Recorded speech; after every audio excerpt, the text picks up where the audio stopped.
माझ्या प्रत्येक शब्दावरती विश्वास ठेवून विटेकर जनतेने विटा नगरपालिकेची सत्ता आपल्याकडे दिली आहे। तुम्ही आता नगरसेवक झाला आहात, पण मला राजकीय करिअर करायचंय, मला पुन्हा आमदार व्हायचंय। नगरसेवकांनी काम करताना भान राखलं पाहिजे। सर्व नगरसेवकांनी आपले काम करताना जबाबदारीचं भान असलं पाहिजे।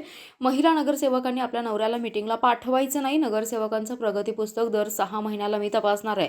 जनतेच्या अपेक्षा पूर्ण करण्यासाठी नगरसेवकांच्या पाठीमागे हंटर घेऊन उभा आहे, असं सूचक वक्तव्य आमदार सुहास बाबर यांनी केलंय।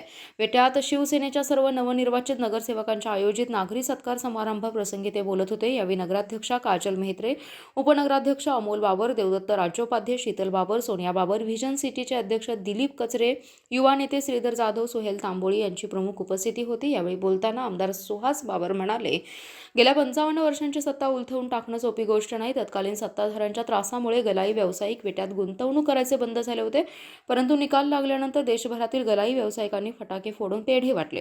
काम करणाऱ्या व्यवसाय करणाऱ्या लोकांना सतत त्रास दिला गेला, परंतु आता काळजी करू नका, आमची देना बँक आहे, लेना बँक नाही। विटेकर जनतेने आपल्यावर विश्वास ठेवून मोठी नैतिक जबाबदारी दिली आहे, त्यामुळे आता आपल्या सर्वांवर जबाबदारी पार पाडण्याची वेळ आली आहे।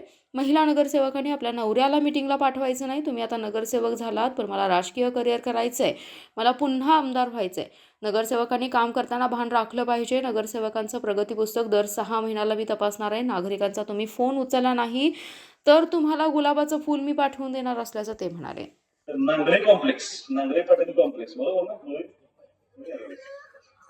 एचपी कॉलेजच्या पाठीमागे नांगरे कॉम्प्लेक्स मध्ये पाणी येत नाही आणि ताबडतोब व्यवस्था करा। आता मला असं वाटलं की विशालला फोन करा, पण मला भीती उठलाही नाही नगरसेवक काय माहिती। आता ही जबाबदारी तुमच्यावर जशी आहे तशी तेवढ्या पद्धतीने माझ्यावर सुद्धा आली, याचा मला बाण हळूहळू व्हायला लागले।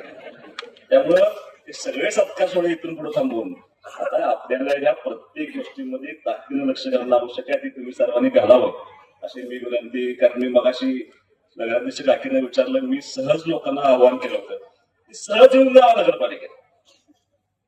तुमचं काय असू द्या घर नसू द्या, काही लोक असे की 50 वर्ष नगरपालिकेत गेले नाही, काही लोकांना आता जायची वेळ आली तरी सुद्धा त्या लोकांना नगरपालिकेत मिळत नाही। काय असू द्या घर नसू द्या, सहज फिरून जावं नगरपालिकेमध्ये। मी काकीला म्हणतो कोण येतंय का? काकी मला खूप सारे लोक येतात आणि येत आहेत, फक्त त्यांना असं होतं की काय तर सांगायला पाहिजे म्हणून येतात आणि काकींना काहीतरी काम सांगून जाते। आता काकी का तुम्ही एकट्या होता, पण आज खऱ्या अर्थानं नगरपालिकेच्या कारभाराला सुरुवात होते। आज आपण उपनगराध्यक्ष पदाची निवडणूक आणि सगळे तुमचे नगरसेवक एकत्रित आपण त्या ठिकाणी कामाला सुरुवात करताय।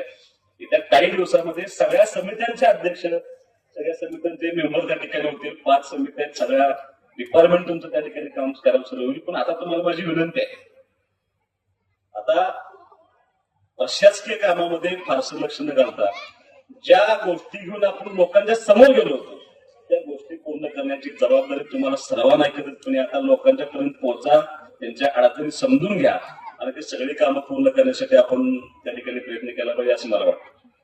त्याच्यामध्ये सुद्धा शोष खड्डेच असतील आणि ड्रेनेजची व्यवस्था नसेल तर याला व्हिजन सिटी नाव कसं दिलं हरकत नाही, पण आता मात्र तुम्हाला जे अपेक्षित काम आहे ते काम करून देण्याची जबाबदारी। कारण मी विजन घेऊन या नगरपालिकेच्या निवडणुकीत आलो होतो, हे निवडणुकीतलं सगळं विजन या शहरासाठी, या तुमच्या सिटीसाठी अत्यंत ताकदीने पूर्ण करा। कारण मी सगळं फिरलोय प्रचाराच्या निमित्तानं। तुम्ही आता विजन सिटी बघताय, तुम्हाला आता हा रस्ता पहिला आठवतो बघा, तुमच्या सगळ्या 2 जागी खराब झाले, आता तो रस्ता तुमचा एकदम व्यवस्थित झाला। तुम्ही आता उपनगरात फिरून या, माझी तुम्हाला विनंती आहे। जे आपले उपनगर आहेत का नाही फिरून या, काय त्या उपनगरांची अवस्था आहे, म्हणजे एखाद्या ग्रामीण भागामध्ये गेल्यासारख्या ज्या भावना होतात त्या भावना दुर्दैवानं आपल्या शहरातल्या उपनगरामध्ये गेल्यानंतर आजही होतात। ती जबाबदारी आपल्याला त्या ठिकाणी पूर्ण करायची आहे। पिण्याचं महत्व म्हणजे त्याच्याशिवाय दुसरा ऑप्शनच नाही। माझं पूर्ण लक्ष या शहराला पिण्याचं पाणी अत्यंत ताकदीने देण्यासाठी काम करण्याची माझी जबाबदारी आहे।